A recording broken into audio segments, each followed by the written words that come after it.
Ok, mais uma vez, bom dia e um bom sábado a vocês. Agradeço ao pastor Rodrigo pelo convite carinhoso de estar participando com vocês nessa manhã de sábado, nesse culto. Um abraço aí a toda a família. Vejo aí o casal e os filhos que estão estudando fora, né? Mais um grande abraço a todos vocês. E a vocês aí da Igreja de Miami, um grande abraço e vamos conversar um pouquinho de um assunto que eu gosto muito. Você até está olhando aqui no relógio, porque senão a gente vai aqui, vai fazer o pôr do sol aqui, tá? Porque eu gosto muito desse assunto, especialmente quando eu falo do dom profético, quando eu falo da história dos nossos pioneiros, como eles colocaram o coração na mensagem.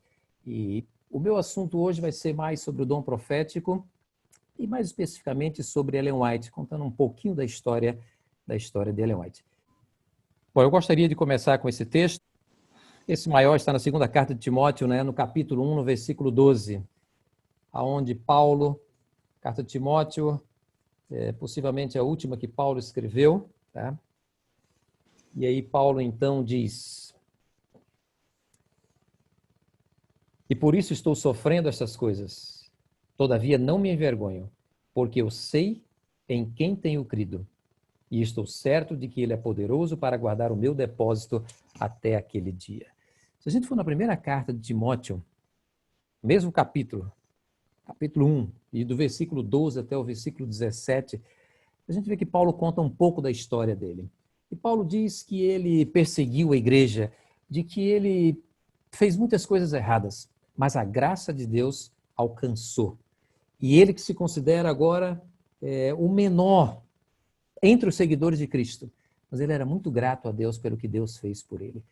Então Paulo agora, já no final de sua vida, Paulo olha para a história, para a sua história, olha para trás, e Paulo falou assim: "Olha, nada mais me assusta, porque eu sei em quem eu tenho crido. E ele que sustentou a minha vida, ele vai estar comigo até o final." Quando nós olhamos para o ministério de Jesus, nós vemos que o objetivo de Jesus era mostrar às pessoas quem era Deus.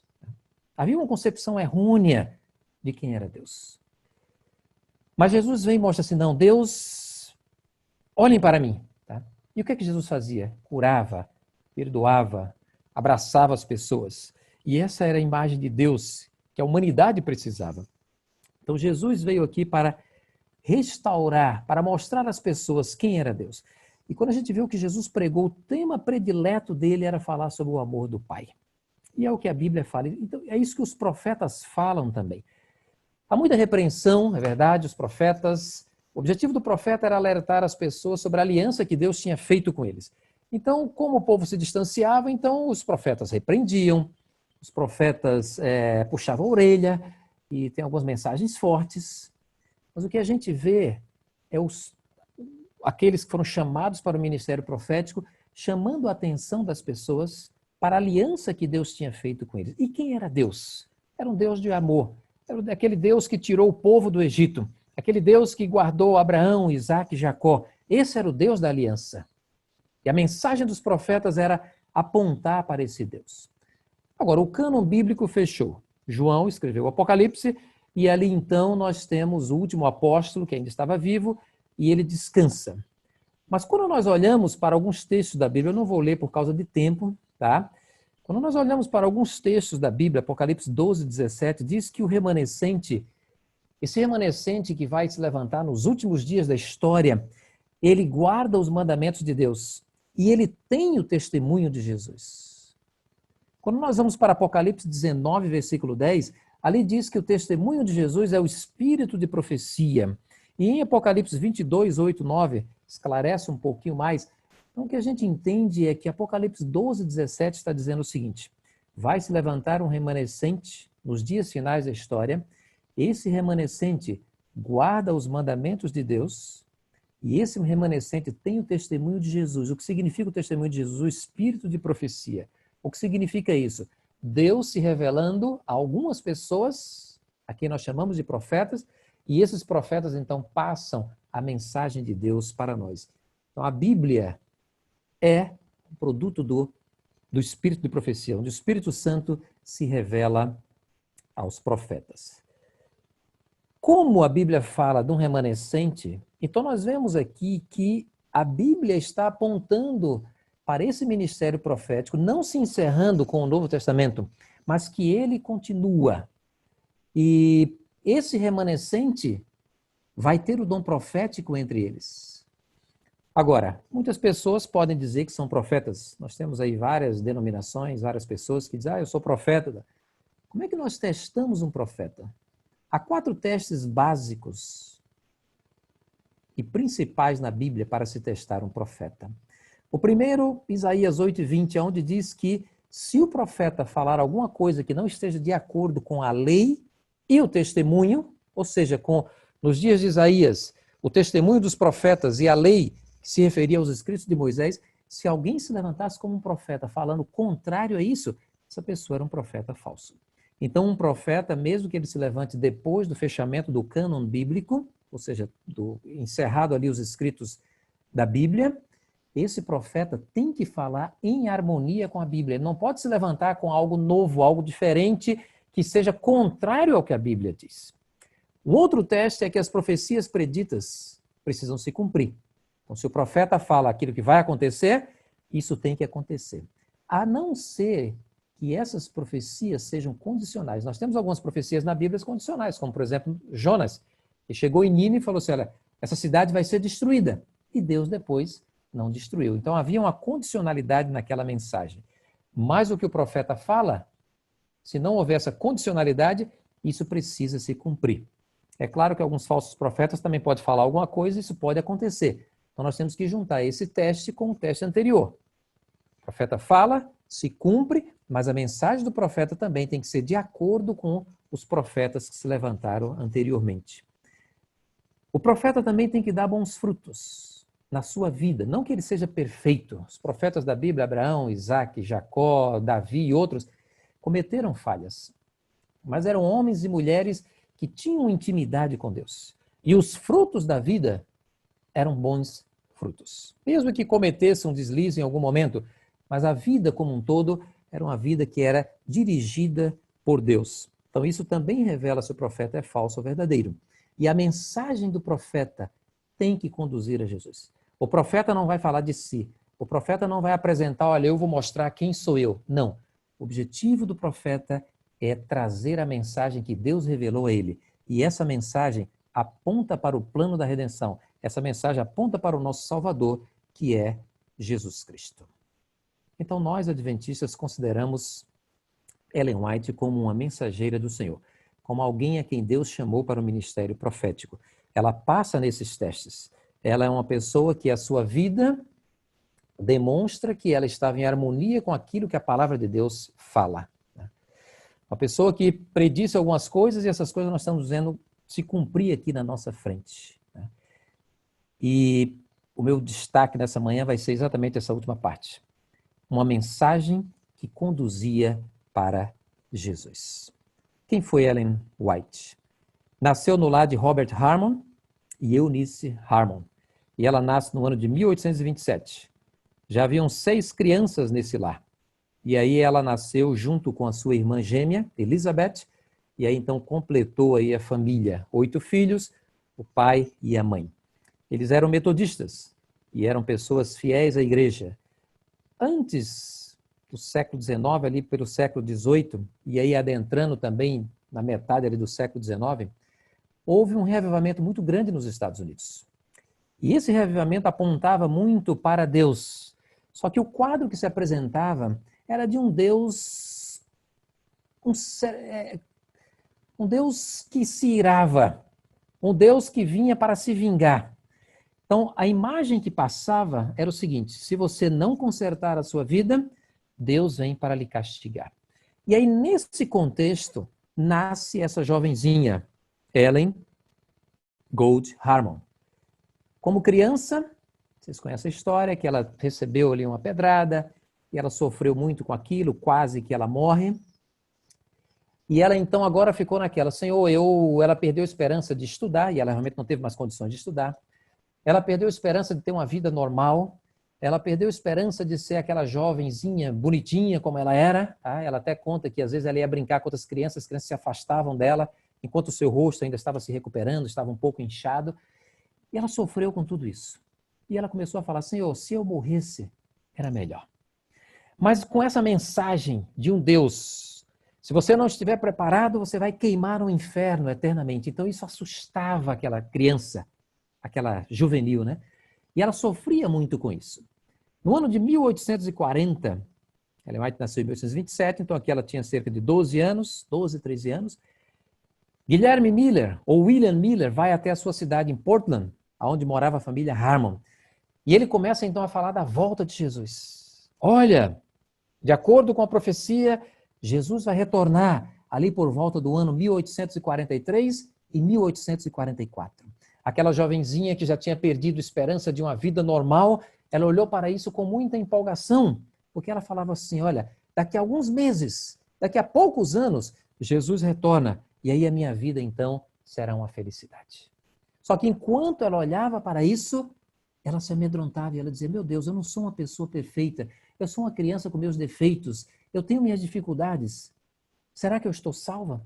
Se eu não estiver salva, eu vou queimar no inferno por toda a eternidade? Então ela passa agora por um período de alegria, mas ao mesmo tempo de angústia.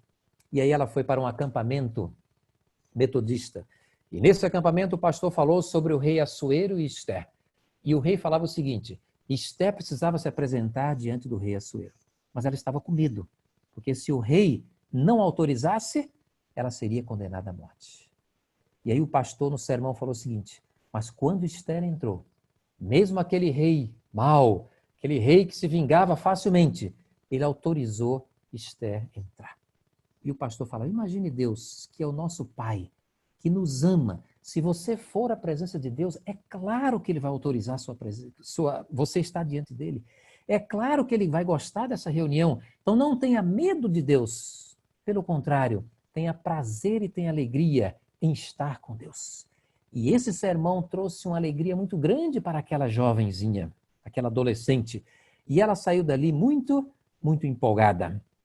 Em 1842, Miller retorna à cidade de Portland e agora faltava pouco tempo para a volta de Jesus, de acordo com a mensagem que ele pregava. E ela se empolgou com aquela mensagem e ela então decidiu ser batizada. E ela foi batizada por imersão ali na igreja metodista. Mas ela estava num acampamento metodista e ela viu muitas pessoas dizendo que estavam sendo santificadas e essas pessoas gritavam e essas pessoas pulavam e ela não sentia vontade de fazer essas coisas. Então ela perguntou, será que eu estou realmente, será que eu fui santificada por Deus? Porque eu sinto uma alegria, sinto uma paz, mas eu não estou com vontade de rolar no chão, nem de pular, que nem eu vejo essas pessoas fazendo. E ela então começou a ficar um pouco confusa em relação à questão da santificação. E ela diz aqui, parecia-me que eu era diferente deles, e para sempre impedida de fruir a perfeita alegria da santidade de coração. Mas ela conta que uma senhora chegou para ela e falou assim, filha, eu olho para você e eu vejo tanta paz. Eu sinto que Deus está lhe abençoando. Isso para ela também foi um conforto, porque ela pensou o seguinte, Deus está comigo. Eu não preciso dessa experiência ou artificial, não preciso disso. A presença de Deus é o suficiente. Mas, de novo, aquele adolescente, todos nós somos adolescentes, a gente conhece essas dificuldades da adolescência, né? Uma hora você está empolgado, outra hora você está assim, puxa, será que Deus vai me aceitar? Então, de novo, ela começou com essa angústia mental. E numa determinada noite, ela teve 2 sonhos. O primeiro sonho, ela viu uma igreja, e ali no centro da igreja estava o cordeiro. E as pessoas estavam correndo ali para se encontrar com Jesus, né? E quando ela estava correndo, a igreja estava cheia e a porta foi fechada. E ela ficou do lado de fora. Aquela adolescente acordou assim, num desespero. Ela falou, meu Deus, o que é que esse sonho está dizendo para mim? Que eu estou perdida. E ela chorou, ela orou, mas aí depois ela pegou no sono de novo. E aí ela teve um outro sonho. E nesse outro sonho ela via uma casa, e alguém pegava na sua mão e ela entrava na casa e levava para o andar de cima. E ali ela se encontrou com uma pessoa que ela falava assim, olha, aquela pessoa era Jesus. E Jesus falava para ela, não temas. Isso aqui foram sonhos normais, tá? Não são sonhos proféticos, mas ela se sentiu empolgada para no dia seguinte falar com a sua mãe. Toda essa angústia, ela não falava com ninguém, nem com os pais. Mas ela contou à mãe o sonho. E a mãe falou assim, vai procurar o pastor Levi Stockman. E ela conta que nessa entrevista com o pastor, ela aprendeu de justificação como nunca antes. Nesses poucos minutos, ela aprendeu sobre o amor de Deus. A gente vê aqui a importância, às vezes, de uma conversa, né, informal. Apenas uma pessoa, auditório de uma pessoa. Mas o que esse pastor falou para essa jovem marcou pelo resto da sua vida. E ela considera aquele ano em que ela esperava a volta de Jesus como o ano mais feliz da vida dela. Bom, nós conhecemos a história. Passou outubro de 1844, Jesus não retornou, e aí logo depois desse desapontamento, cerca de algumas semanas depois, em dezembro, em algum dia de dezembro de 1844, Ellen White tem uma primeira visão. E essa primeira visão também foi muito significativa. Ela vê Jesus no final do caminho. E a mensagem era: não podemos tirar os olhos de Jesus. Se os nossos olhos deixarem de estar olhando para Jesus, nós vamos cair no meio do caminho. E havia uma luz por trás também, que era aquela pregação dos mileritas, que apontava para a profecia, né? Eles tinham errado em relação ao que iria acontecer no final da profecia. Mas a profecia era bíblica. E essa visão também marca a vida de Ellen White. E eu vou trazer aqui agora algumas experiências, algumas coisas que ela escreveu. É claro que a gente não pode trazer tudo, né? Mas algumas que eu seleciono, assim, que eu vejo como essa jovem, depois agora cresceu, casou, teve os filhos, mas como o amor de Deus e como a pessoa de Jesus sempre esteve inundando o coração dessa mulher, Ellen White. Vocês talvez já conhecem, mas a sua neta, Ella Robinson, ela conta que a coisa que mais marcava ver a sua avó, agora já idosa, quando ela pregava, algumas vezes, no meio do sermão, ela parava, olhava para o céu e dizia: ó Jesus, como eu te amo. E ela repetia isso mais de uma vez. E aquela jovenzinha adolescente, neta agora da senhora Ellen White, ela falava: como aquilo me marcou. Eu vendo a minha avó pregar, mas no meio do sermão ela não se continha, ela parava, olhava para o céu e dizia assim: Jesus, eu te amo muito. E agora, quando a gente, em cima dessa frase, a gente olha para a vida de Ellen White e a gente entende como aquela jovenzinha adolescente sofreu com aquela angústia mental, se estava perdido ou não, se Deus era um Deus que estava ali para se vingar ou era um pai de amor que queria abraçá-la, e como isso causou uma influência na vida dela. E agora, décadas depois, Ellen White olha para toda a sua história e ela diz: Jesus, eu te amo muito. Ellen White casou com James White, ou Tiago White, né? No ano de 1846. Tiveram 4 filhos. O caçula morreu no ano de 1860. Ellen White pôde segurá-lo nos braços por apenas 3 meses. Logo depois ele faleceu. E foi o primeiro da família a morrer. O filho mais velho, Henry White, ele morreu em 1863. E foi um golpe muito duro. Algumas cartas, alguns documentos que Ellen White escreveu sobre a morte desses 2 filhos, e a gente vê uma mãe sofrendo bastante. Não é porque era uma profetisa, não é porque tinha revelações de Deus, porque ela viu o céu algumas vezes, mas mesmo assim, como mãe, ela chorou bastante. E foi muito dolorido para ela enterrar esses 2 filhos. O filho mais velho, ela disse que era aquele que cantava no horário do culto. E agora ela disse: nós vamos ter que ter os nossos cultos sem ouvir a voz do nosso filho. E ela sofreu bastante com isso. Restaram então os 2, Edson White e William White. Engana-se quem pensa que esse quarteto viveu sempre em paz. O jovem Edson White, ele tinha algumas características que trouxeram muita dificuldade para os pais. Em um determinado momento, alguém chegou para Ellen White e falou assim: olha, você não conhece o filho que você tem. E ela depois escreveu para o filho e falou assim: filho, eu fiquei assim sem saber o que falar. Como assim eu não conheço o filho que eu tenho? O que você está fazendo, filho, que eu não sei? O que você está aprontando por aí que você está sem dizer para nós? E as pessoas olham para você como um mau testemunho. O que está acontecendo? E aí nós temos várias cartas dessa mãe para esse filho, né? Edson White era um jovem que gostava assim de se expor um pouco, né?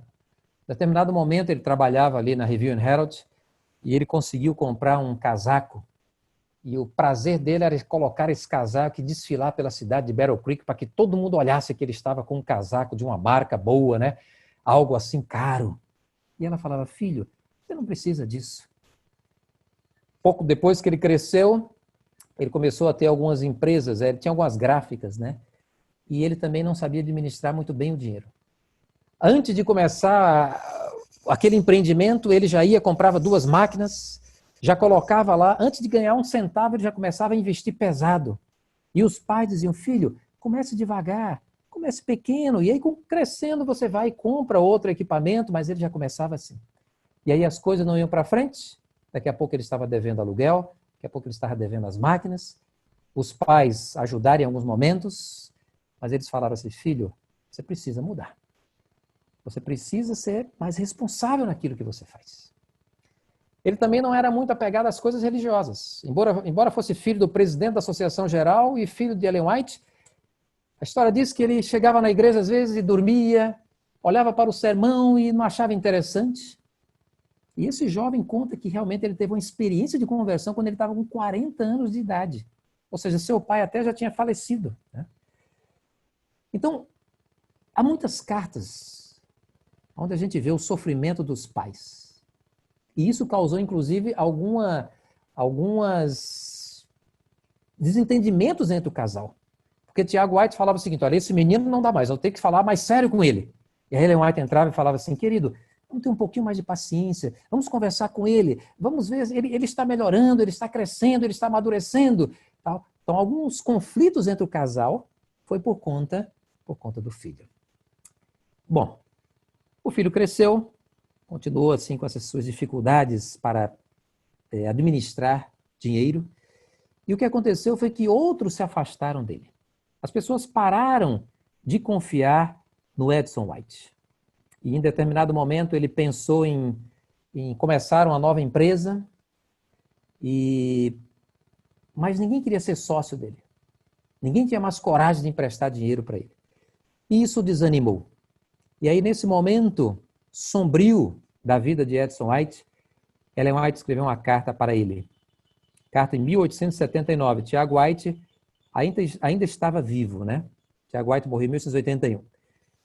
E ela disse, filho, muitos nunca apreciarão seus esforços para fazer o que é certo, por causa das suas falhas passadas. Mas e aí eu coloco em letra maiúscula aqui, porque esse era Deus. Mas apreciará, Edson, aquele que nunca erra em estimar um ser humano pelo que ele vale. Olha para o coração e avalia os motivos.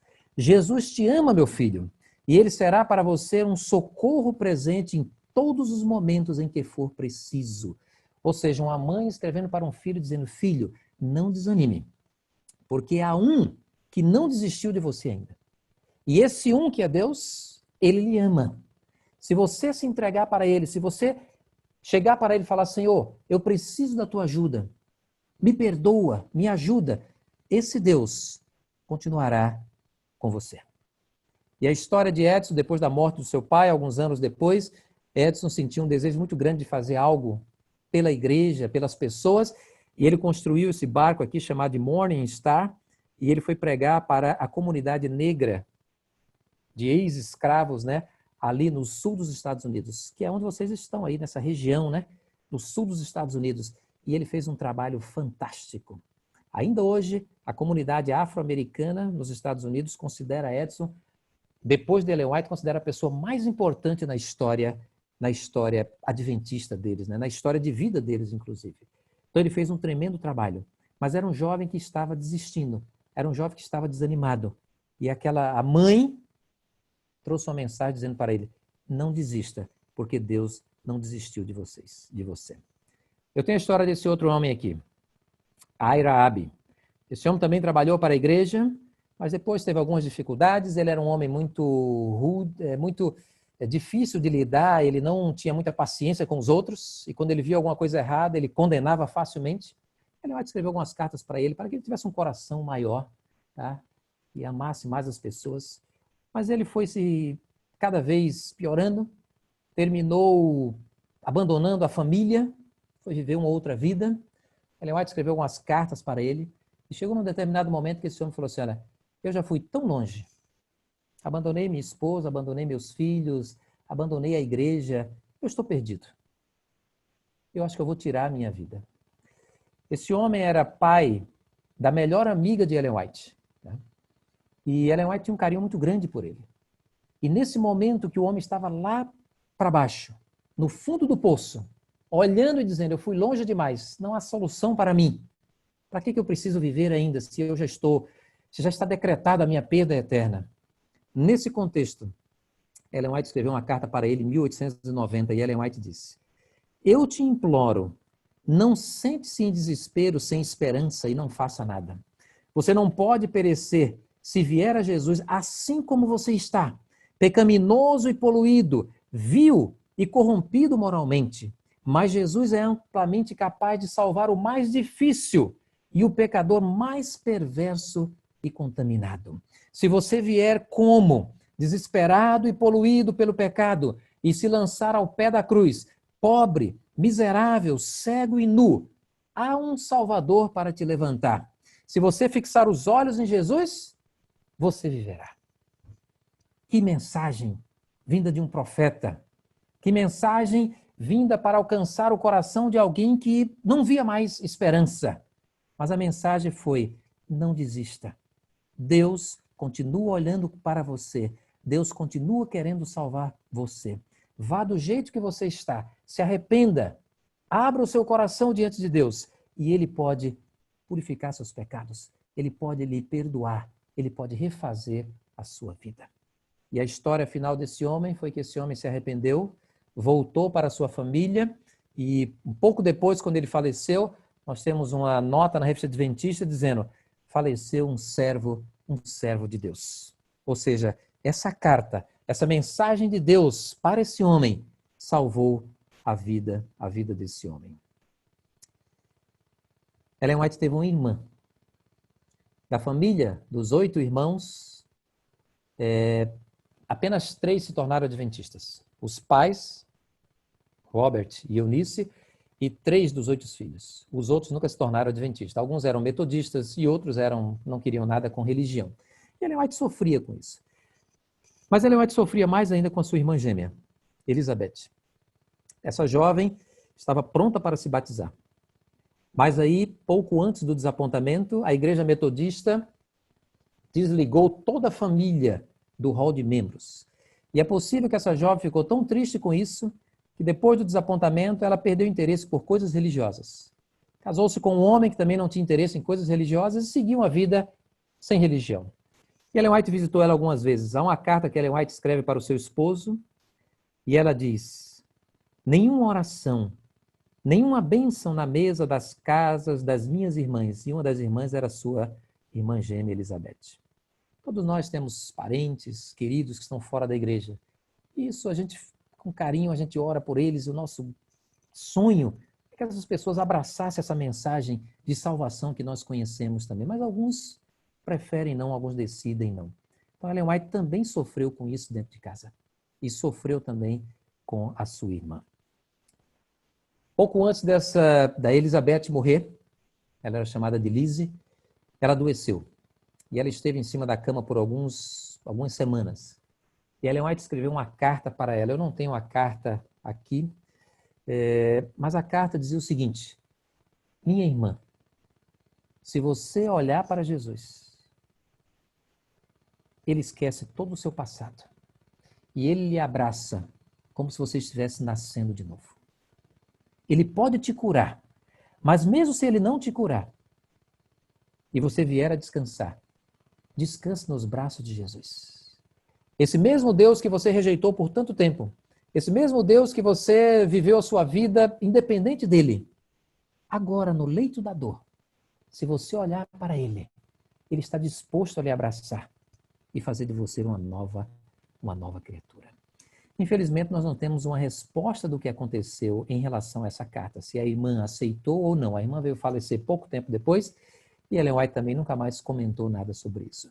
Mas, de novo, eu vejo aqui Deus utilizando um profeta para trazer uma mensagem de salvação, uma mensagem de misericórdia a quem estava no leito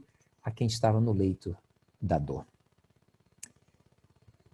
Aqui está o casal. Essa é a foto mais antiga que eles têm. Essa foto é de mais ou menos 1857. Eles estavam, então Ellen White tinha 30 anos, cerca de 30 anos, 29, 30, e Tiago White tem uns 35 ou 36. Nós não temos tempo para falar sobre o casal, mas eles tiveram algumas dificuldades. Todo casamento tem seus desafios, né? Todo casamento tem seus desafios. Eu digo para os meus alunos aqui que casamento é a melhor coisa do mundo. Mas você não entra no céu. O céu está lá para frente. Você vai encontrar suas dificuldades. Porque você é imperfeito. Pode ser até que sua esposa, minha esposa é perfeita, mas eu sou imperfeito. Então o casamento termina dando essas dificuldades, né? E esse casal também teve dificuldades. Especialmente depois que Tiago adoeceu, teve alguns derrames, né? Alguns AVCs. E ele teve cerca de uns 4 ou 5, então isso trouxe um certo peso. Ele se recuperou dos derrames, ele continuou trabalhando, tá? Nunca precisou ficar numa cadeira de roda, nunca precisou ficar inativo numa cama, não sei por algum período de tempo, mas isso afetou um pouco ele. Ele passou a ficar um pouco mais nervoso, ele que era um homem tão ativo, então agora ele já não podia mais exercer as mesmas responsabilidades, então isso causou assim nele alguma depressão, tá? E eles tiveram alguns conflitos. Mas Tiago White morreu com 60 anos de idade, Ellen White sofreu demais. O ano seguinte à morte dele, ela sofreu bastante. Ela dizia assim, como é que eu posso seguir na minha vida sem aquele braço forte do meu lado? Sem aquele homem que me amparava, que chorava comigo, que orava comigo, como é que eu vou seguir a vida adiante? Mas Deus deu forças a essa viúva e ela seguiu adiante e viveu mais cerca de 35 anos, 34 anos mais ou menos, depois da sua morte. Mas ela sempre teve uma consideração muito grande pelo seu esposo. Alguém até a propôs em casamento mais para frente, mas ela falou assim, não, deixa eu ficar só com o Tiago White mesmo. Não vou. Ela falou assim, eu poderia até casar, porque meu esposo já morreu, então eu estou livre para casar. Mas eu estou bem aqui. Obviamente que a gente não pode tomar isso como uma lei, né? Ela sempre teve o apoio dos filhos. O seu filho, William White, sempre foi morar próximo dela, e aí o filho casou e teve os netos ali. Então ela sempre teve esse apoio, ela nunca viveu assim isolada de tudo e de todos, né? Então ela preferiu não casar. Mas eu trago aqui o casamento, meu objetivo nessa manhã não é falar sobre o casamento dos dois. Eu trago aqui e vou ler um texto agora que ela escreveu para o seu esposo. E para mim esse texto é muito importante. 1880, pouco tempo antes do seu esposo falecer. Ele faleceu em agosto de 1881. Então, cerca de um ano e pouco antes. E ela diz, durante as horas da noite, enquanto outros estão dormindo, eu estou orando para que a responsabilidade confiada a mim possa ser feita de maneira tão abnegada e fielmente para que Deus aprove. Eu choro e oro e trabalho testando meus motivos e sentimentos à luz da eternidade. E, eu gosto dessa parte final, e se eu for finalmente salva, será através do incomparável amor de meu Redentor. Então ela até estava tendo alguns conflitos com o esposo. Então nesse contexto ela fala, meu esposo, me perdoe, eu sou uma pessoa que por mais que me esforce, eu também tenho minhas falhas. E ela diz, eu choro bastante, eu oro, eu clamo a Deus para que eu seja uma pessoa segundo o coração de Deus. Mas ela conclui dizendo, se eu for salva, não é porque eu fui um profeta, não é porque eu tive vários sonhos e visões proféticos, não é porque eu escrevi tantas páginas, não é porque eu preguei tanto, não é porque eu ajudei tantas pessoas a encontrar a Jesus. Se eu for salva, será por causa do incomparável amor do meu Redentor. Ou seja, se eu for salva, é pela graça de Cristo. Meus queridos, o apelo que eu faço para vocês nessa manhã é que você leia mais um pouco do que essa mulher escreveu. Eu tenho uma admiração muito grande por ela. Quanto mais eu leio Ellen White, mais esses escritos me aproximam da palavra de Deus, da Bíblia, e mais esses escritos me aproximam de Jesus. Eu já tive em alguns momentos dificuldade, problemas assim difíceis, que você olha e fala, Senhor, a carga está pesada demais. E vocês não imaginam como eu ia para os escritos de Ellen White, algumas cartas que ela escreveu, essas cartas, por exemplo, agora que ela escreveu para essas pessoas, e outras cartas, tanta carta dizendo o seguinte, não desista, levante a cabeça, porque Deus está do seu lado. Deus quer lhe salvar. Então eu tenho uma dívida muito grande ao que Ellen White deixou escrito, porque esses escritos têm trazido muito conforto para mim em alguns momentos. E esses escritos têm me levado à palavra de Deus e à pessoa de Jesus. E o apelo que eu deixo para vocês é isso aqui. Abundante luz tem sido comunicada ao nosso povo nesses últimos dias. Seja ou não poupada a minha vida, meus escritos falarão sem cessar, e sua obra irá avante enquanto tempo durar. Meus escritos são conservados em arquivo, no escritório, e mesmo que eu não deva viver, essas palavras que me têm sido dadas pelo Senhor terão vida ainda e falarão ao povo. E eles continuam falando para cada um de nós. Não olhe para Ellen White como aquela pessoa que tinha prazer em repreender, que tinha prazer em dizer não faça isso, não faça aquilo, não faça aquilo. Não. Quanto mais eu leio ela, quanto mais eu leio o que ela escreveu, aquilo que ela deixou, eu vejo como essa mulher transmitiu o amor de Deus para nós, na sua vida e nos seus escritos. Ellen White, no ano de 1915, ela morava na Califórnia e ela caiu e ela ficou em cima da cama as últimas semanas. E boa parte dessas últimas semanas foi em coma. Mas quando ela estava lúcida, nos poucos momentos em que ela ainda estava assim, podendo conversar, pessoas que estiveram próximo dela disseram que as últimas palavras dela foram as mesmas que Paulo diz ali na segunda carta de Timóteo, no capítulo 1, no versículo 12. Eu sei em quem eu tenho crido. E esse mesmo Jesus tome conta também da nossa vida. Que esse mesmo Jesus dirija a nossa vida, nos dê o conforto necessário, a força necessária, o perdão necessário, nos encha de alegria, nos dê a alegria da salvação e que durante a nossa trajetória, hoje, amanhã e sempre, nós possamos olhar para o céu, independente do que está acontecendo, seja pandemia, seja dificuldade, independente dessas coisas, nós possamos olhar para o céu e dizer como Paulo, eu sei em quem eu tenho crido. Amém. Que mensagem poderosa. Eu fiquei impressionado, várias histórias aí eu não conhecia e me chamou muita atenção alguns fatos. Dois que eu quero mencionar. O primeiro é essa preocupação que ela tinha com as pessoas. Ela tem uma preocupação mundial com o planeta, com a igreja adventista, esse negócio todo, né? Mas, ao mesmo tempo, ela enfrentava desafios aí com os filhos, com um amigo, com o esposo, e ela tinha um desejo muito grande com a salvação deles, e era um ser humano, né? Então é muito fácil a gente se identificar com Ellen White. Quem que não tem problema com um filho, né? Um filho adolescente, com um filho jovem, e ela também teve. A gente aprendeu aí como que ela lidava com isso aí. Muito obrigado por essa mensagem. E o segundo ponto é a forma como ela ajudava as pessoas, que me chamou a atenção agora. Várias respostas, várias formas de ajudar que você mencionou foi mandando cartas, né? Hoje a gente tem acesso a não só a cartas, mas a Facebook, a WhatsApp, ou seja, o ministério que a gente pode desenvolver enviando uma palavra de ajuda para as pessoas pode salvar muita gente, assim como ela salvou mandando cartas, né?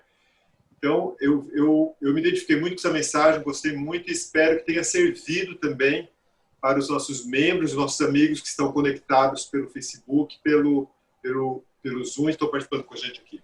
Eu também fiquei emocionada com essa mensagem, Gerson. Que bom, muito obrigada por ter trazido essa palavra, esse conhecimento histórico, né? Como nossos antepassados lutaram pela causa, como eles construíram as coisas que agora está na nossa responsabilidade dar continuidade. Muito obrigado, que Deus abençoe você e a sua família. E se você puder terminar então com uma oração, nós agradecemos muito.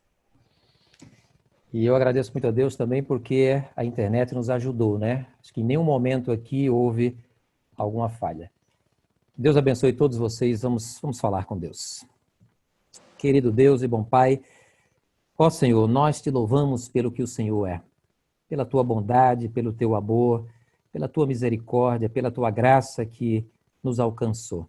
Querido Deus, que isso encha o nosso coração de alegria, que isso nos motive a viver cada vez mais para o Senhor, a viver cada vez mais procurando ajudar os outros também, aqueles que têm necessidade. Que isso nos motive a olharmos para o céu e desejarmos a tua volta. Querido Deus, estamos aqui nesse mundo, nós temos nossas dificuldades, agora mesmo o mundo inteiro está sendo afetado aí por esse Covid-19, por essa pandemia, muitas pessoas têm morrido, é possível que todos nós tenhamos perdido amigos, colegas, e nós oramos, Senhor, para que o Senhor possa solucionar esse problema, quem sabe aí com a vacina, para que a gente possa ter as nossas igrejas abertas de novo, sem precisar estar nessa situação em que nós estamos. Que esse momento também, Senhor, tenha sido um momento de reflexão para nós, para olharmos que nós somos tão frágeis, e como o mundo também é frágil. Mas que nós possamos olhar com confiança, independente da nossa fragilidade, da fragilidade do nosso mundo, nós temos um Redentor. E nós podemos olhar para o céu com confiança. Nós possamos, independente das circunstâncias do momento, sabermos em quem nós temos crido. Querido Deus, que o Senhor abençoe a nossa caminhada cristã. Oro com muito carinho aí pela Igreja Luso-Brasileira aí de Miami, pelo meu amigo aí, o pastor Rodrigo, a Cris. Que o Senhor abençoe a esse casal, abençoe seus filhos também, que estão estudando fora de casa. Abençoa toda essa igreja, aos familiares, a esses jovens, a essas crianças, a esse clube de aventureiros que vai iniciar também. Querido Deus, que em tudo isso eles possam ver a tua bondade, que o Senhor está próximo de todos eles. Pai querido, que o Senhor nos dê também um desejo de lermos a tua palavra, desejo de lermos aquilo que a tua serva deixou escrito. Esses escritos são tão importantes para a nossa comunidade como igreja, para nos aproximarmos mais da tua palavra e mais da pessoa de Jesus. Que o Senhor tome conta de nós, que o Senhor nos abençoe, porque sem ti nós somos nada. Nós oramos, querido Deus, não porque haja algum mérito em nós, mas nós oramos confiando unicamente nos méritos de Jesus. E é nesse nome que nós clamamos. Amém.